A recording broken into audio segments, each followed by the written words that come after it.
늦은 밤 한 남자가 길을 걷습니다. 이 남자는 나이가 차도록 아직 장가를 못 갔습니다. 체구도 좋고 건강하여 아무 문제가 없는데 집도 장만하고 이제 색시만 들어와 살면 되는데 이상하게 남자는 여인과는 인연이 닿지 않았습니다.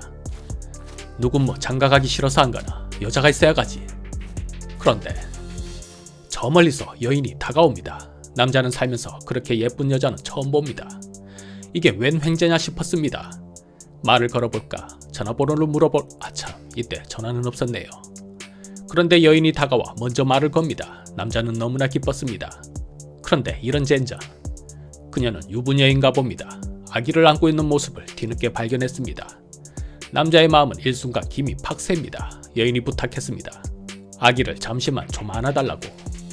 뭐 실망은 실망이고 그렇게 예쁜 여인이 부탁을 하는데 들어주는 것이 인지상정이지요. 남자는 아기를 안았습니다. 그런데 처음에는 가벼웠던 아기가 점점 돌처럼 무거워졌습니다. 남자는 안되겠다 싶어 내려놓으려 했지만 몸이 말을 듣지 않았습니다. 땀이 비처럼 흐르고 온 힘을 다 주는데 움직이지 못했습니다. 왜 이러지? 저기요, 좀 도와주세요. 몸이 말을 듣지 않습니다. 그 말을 가볍게 무시한 여인은 큰 뱀으로 변하더니 남자의 몸을 휘감아 버렸습니다. 그녀는 몸은 뱀이요 머리는 사람인 무서운 요괴였습니다. 살려달라고 애원했지만 이미 늦었습니다. 남자는 결국 그 여인에게 잡아먹혀버렸습니다. 아직 장가도 못 갔는데 말입니다. 어떻습니까? 이 이야기는 영화 파묘에 등장하는 누레온나의 전설입니다. 저는 영화에서 가장 무서웠던 요괴가 바로 이 누레온나였습니다. 무서웠던 이유는 그 생김새가 너무나 생소하고 괴기스러웠기 때문입니다. 뱀처럼 스르륵 이동하는데 얼굴은 여전히 생각만 해도 무섭습니다. 누레온나는 일본 에도 시대 주로 강과 바다에서 출몰했던 요괴라 합니다. 몸길이는 수백 미터나 된다고 하더군요. 그녀에게는 남편도 있는데 이렇게 생겼습니다. 더럽게 못생겼네요. 이름은 규키라 합니다. 몸은 거미 같고 머리엔 소 같은 뿔, 얼굴은 그냥 못생겼습니다. 마누라 누레온나가 사람을 유혹하여 꼼짝 못하게 하면 이 규키도 사람을 잡아먹곤 했다 합니다. 영화 파묘에서 누레온나가 나타난 이유는 무엇일까요? 영화에서는 일제가 한민족 정기를 말살시키기 위해 어떤 묘지에 쇠말뚝을 박는 작업이 필요했고 이 장치를 지킬 강력한 요소로 누레온나를 쓴 것 같습니다. 뱀의 몸은 땅속과 밖을 원활하게 드나들 수 있으니 그곳을 지키는 데는 이상적일 것입니다. 누레온나뿐만이 아닙니다. 무덤에는 쇠말뚝 역할을 한 것으로 보이는 거구의 일본 장수 요괴도 나타납니다. 그는 누구일까요? 역사적으로 실제하는 장수일까요? 영화에서 그는 일본의 다이묘이며 몸집이 거대하고 은어를 좋아하는 장수로 묘사됩니다. 세키가하라 전투에서 패하고 도쿠가와 이에야스에게 목이 베인 장수로 보입니다. 세키가하라 전투는 임진왜란 이후 일본의 권력을 누가 가질 것인지를 결정짓는 일본의 중대한 내전이었습니다. 임진왜란 패전을 이끌었던 도요토미 히데요시의 사람 이시다 미츠나리가 서군, 도요토미의 반대파였던 도쿠가와 이에야스가 동군으로 싸운 이 전투는 승자에게는 권력이, 패자에게는 죽음과 가문의 몰락만이 기다리고 있었기에 반드시 이겨야 하는 전투였습니다. 치열한 접전 끝에 승리는 결국 도쿠가와 이에야스의 동군이 차지하였습니다. 영화에서 나타난 장수는 은어를 좋아했는데 은어는 서군 기후성의 특산물이었습니다. 거기에 이에야스로 인하여 목이 베었다고 하니 그는 세키가하라 전투에서 패배한 서군 장수 중 한 사람이며 몸집이 거대했다는 특징이 있습니다. 역사 기록의 서군에는 키가 6척, 약 180cm에 이르는 그 당시로는 매우 컸던 임진왜란에도 참전했던 장수가 있었는데 그의 이름은 초소가베 모리치카입니다. 토사의 다이묘로 아버지 때부터 인연이 있었던 서군에 속하여 세키가하라 전투에 참전했지만 패하였습니다. 그때 참수는 겨우 면했지만 다이묘 신분에서 론인으로 전락하니 자존심에 큰 상처를 입었습니다. 하지만 초쇼카베는 포기하지 않고 조금씩 힘을 키우며 재기를 꿈꾸었습니다.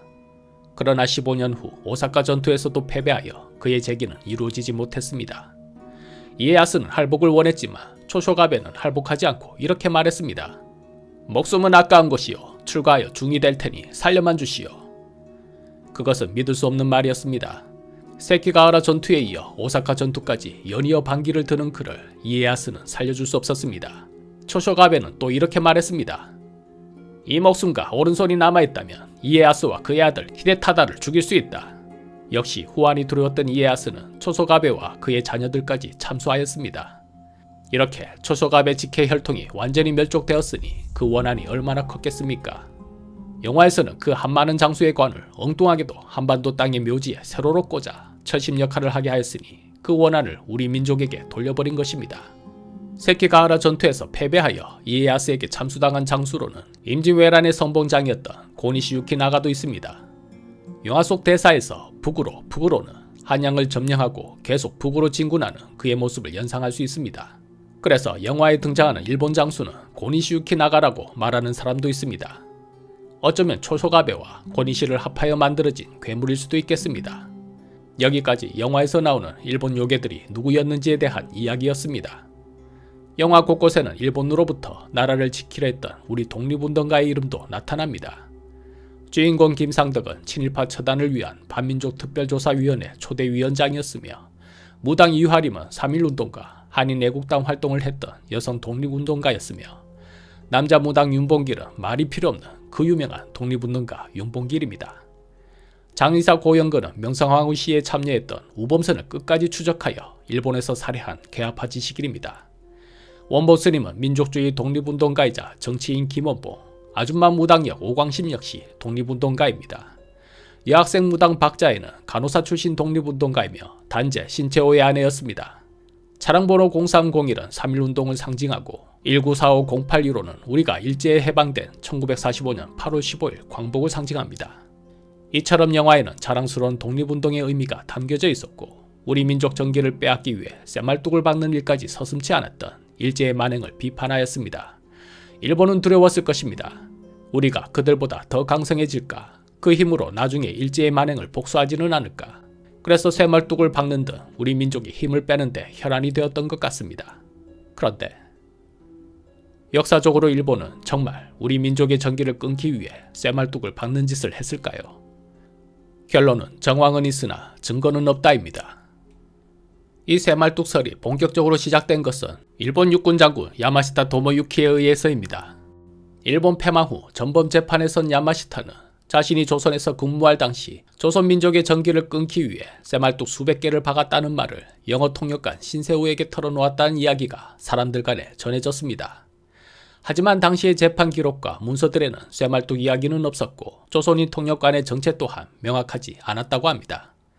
모두가 아는 이야기이지만 공식 문서가 없으니 일본이 또 얍삽하게 증거인멸을 했거나 아니면 그저 소문일 수도 있겠습니다. 이후 민간단체가 중심이 되어 전국에 쇠말뚝 뽑기 작업이 왕성하게 이루어졌지만 공식적인 증거가 모호한 탓인지 정부 차원의 활동은 없었습니다. 하지만 1995년 2월 김영삼 정부는 일제 쇠말뚝의 존재를 공식적으로 인정하고 국가적 차원에서 쇠말뚝 뽑기 정책을 실시하여 약 118개의 쇠말뚝을 뽑아냈습니다. 그러나 이 쇠말뚝도 그 용도를 명확히 당전지을 수 없어 많은 의견이 오가고 있습니다. 공식 문서는 없지만 일제의 쇠말뚝 만행은 진짜다. 생각을 해봐라. 그런 짓을 벌리는 일본이 공식 문서를 남길 리가 있겠냐? 쇠말뚝이 정말이라면 간접적인 기록이라도 반드시 남아있어야 하는데 그런 것도 없자네. 쇠말뚝은 그저 소문에 불과한 것이요. 그럼 발견된 쇠말뚝만 해도 수백 개인데 그것들은 다 뭔데? 원래 사람이 문명을 이루고 살다 보면 땅에다 쇠로 된 것들을 박는 일은 흔한 일아닌 게 그것들은 그냥 토지 청량용이거나 다른 용도일 것이요. 영화에서는 이렇게 말하더군요. 그 모든 것이 다 아니라고 하더라도 1% 정도는 정말일 수 있지 않느냐. 그 1%로 인해 우리와 우리 후손들이 살 이 땅의 정기가 훼손된다면 안 되지 않겠느냐. 그건 바로 잡아야 하지 않느냐. 쇠말뚝 전설은 그전에도 여러 가지 있었습니다. 12세기에는 고종달이란 승려가 중국 황제의 명을 받고 제주도의 지기를 끊기 위해 제주도의 주요한 땅 여러 곳에 철심을 박았다는 설화가 존재합니다. 임진왜란 당시 명나라 장군 이여송은 담봉산을 지나다 이렇게 말했다고 합니다. 이것은 기러기 날개치는 듯한 형상이라 장차 조선에서 큰 인물이 날 곳이구나. 조선에서 큰 인물이 난다면 우리 명나라에 좋을 것이 없겠지. 이여송은 담봉산 고갯길에 작살을 꽂아 맥을 끊어버렸고 그래서 작살고개란 이름이 붙어졌다고 합니다.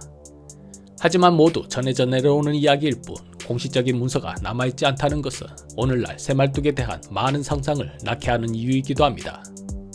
신이만 물러나옵니다.